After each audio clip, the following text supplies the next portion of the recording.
everyone, I'm Chavi. Welcome back to Chavi's Notes. So in this video, I will be asking you the question that whether IPC would be applicable to your pet dog.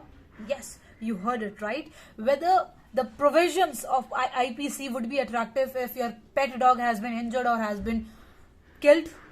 Yes और no. Okay, अभी recently क्या हुआ था, अभी recently जो है case आया था before honourable Karnataka high court. उसमें क्या हुआ था कि एक जो पर्सन है वो रैशली ड्राइव कर रहा था और ही मेट विद एन एक्सीडेंट, और उस एक्सीडेंट में जो है एक पर्सन का जो है पेट डॉग जो है वो इन्वॉल्व था. So in that case when they met with an accident, जो पेट डॉग था उसकी जो है मृत्यु हो जाती है, उसकी मौत हो जाती है. सो वहां पर जो पेट डॉग की जो फैमिली थी वो जो है केस लेके आई. किस सेक्शन के अंदर? Under section 279 of Indian penal code 1860.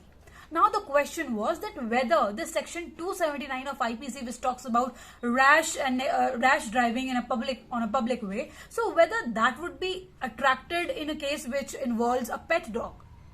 Now what do you think? Pause the video. Think regarding this question, that whether pet dog would be involved in such a situation, whether sections of IPC would be attracted in such a situation where accident involves a pet dog. Okay. So in this case, what happened? Our Honorable Karnataka High Court has held that no, the provisions of IPC will not be attracted in case where the injury has been caused to the pet dog or a pet dog has been declared dead. Why? Because the provisions of IPC are only and only applicable to the human beings. So you always have to keep in mind that whenever we are talking about IPC, so in IPC the provisions of the IPC are only and only applicable to the human beings. If any injury or any death has been caused to your pet dog, then the provisions of IPC will not be attracted. So in this case, where a person was rashly driving and he met with an accident and that pet dog was killed, so in that situation this provisions of IPC will not be attracted. Keep this in mind. Now अब एक interesting बात ये आती है कि यहाँ पर जो कंप्लेनेंट है, जो कि कंप्लेंट लेके गए थे, उन्होंने एक बहुत मतलब कि जो है एक पॉइंट रेज किया था. उन्होंने बोला था कि जो हमारे ऑनरेबल सुप्रीम, मैं वो जो फ्रेज है वो पूरा आपको जो है बता देती हूँ. उन्होंने जो बोला था, उन्होंने बोला था कि जो हमारे ऑनरेबल एपेक्स कोर्ट है, एपेक्स कोर्ट क्या होता है, हमारे ऑनरेबल जो सुप्रीम कोर्ट है, उन्होंने ये बोला था कि no creature is superior to any human being and animals are to be treated equally and that even animals have the right to life. तो ये जो फ्रेज है वो उन्होंने जो है हमारे ऑनरेबल एपेक्स कोर्ट की जो ऑब्जर्वेशन है वो उन्होंने कंप्लेनेंट ने जो है कोट करी थी. लेकिन हमारे ऑनरेबल कर्नाटका हाई कोर्ट ने ये बोला, देखो ये जो ऑब्जर्वेशन जो हमारे ऑनरेबल सुप्रीम कोर्ट ने बोली है, दिस ऑब्जर्वेशन इज रिगार्डिंग जो ये प्रोविजन है क्रुएलिटी टू एनिमल्स, ये उसके रिगार्डिंग है. लेकिन ये सेम जो ऑब्जर्वेशन है आप जो इंडियन पीनल कोड में जो है अप्लाई नहीं कर सकते हो. So I am repeating it once again that in a case where जो आपका ये इन्वॉल्व है, बेसिकली जो पेट डॉग है वो इन्वॉल्व है, तो वहां पर जो है आप आईपीसी के जो सेक्शंस है वो इन्वॉल्व नहीं कर सकते. अब एक बात और आती है कि चलो ठीक है, ये तो आपने देख लिया कि जो सेक्शन 279 ऑफ आईपीसी है जो कि रैश ड्राइविंग की बात करता है, तो वहां पर तो जो है ये एप्लीकेबल होगा ही नहीं. लेकिन अब आप में से जिन्होंने जो है पूरी की पूरी आईपीसी जो है पढ़ी होगी, तो आप बोल रहे हो madam how can this be possible, section 428 and 429 talks about killing animal और मेमिंग एन एनिमल कैटल. आप पढ़ लेना सेक्शन 428 एंड 429. तो वो जो सेक्शंस है वो इसी के बारे में बात करते हैं, जो कि एनिमल्स और कैटल्स के बारे में बात करते हैं, जहां पे उनकी जो है किलिंग के बारे में बात कर रहे हैं basically. So let me tell you that if you want to attract section 428 and section 429 of Indian Penal Code, then keep that in mind that mens rea has to be established.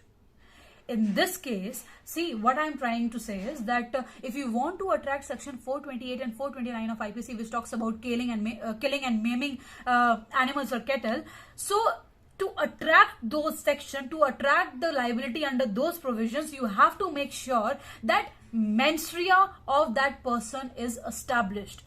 Meaning thereby कि अगर उस person की intention थी उस pet animal को जो है किल करने की, तब तो ठीक है, आप जो है इस सेक्शन के अंदर जो है लाइबिलिटी उस पर्सन की सीख कर सकते हो, मतलब उसको लाइबल कर सकते हो. लेकिन जो हमारा जो प्रेजेंट केस है, जो कि अभी जिस केस की मैं अभी बात कर रही हूँ, जो कि इस वीडियो में बात कर रही हूँ, इस केस में जो है मेंस रिया तो था ही नहीं। वाई? बिकॉज जो पर्सन जो कि रैशली ड्राइव कर रहा था, वो ना तो उस पर्सन को जानता था, ना उस पेट ओनर को जानता था, ना उस पेट डॉग को जानता था। जो दोनों थे वो कंप्लीटली स्ट्रेंजर थे। They both the parties were totally stranger to each other. So there was no mens rea, nothing was there. So जो हमारा जो सेक्शन 428 और जो 429 ऑफ आईपीसी है, वो भी जो है अट्रैक्ट नहीं हो सकता है।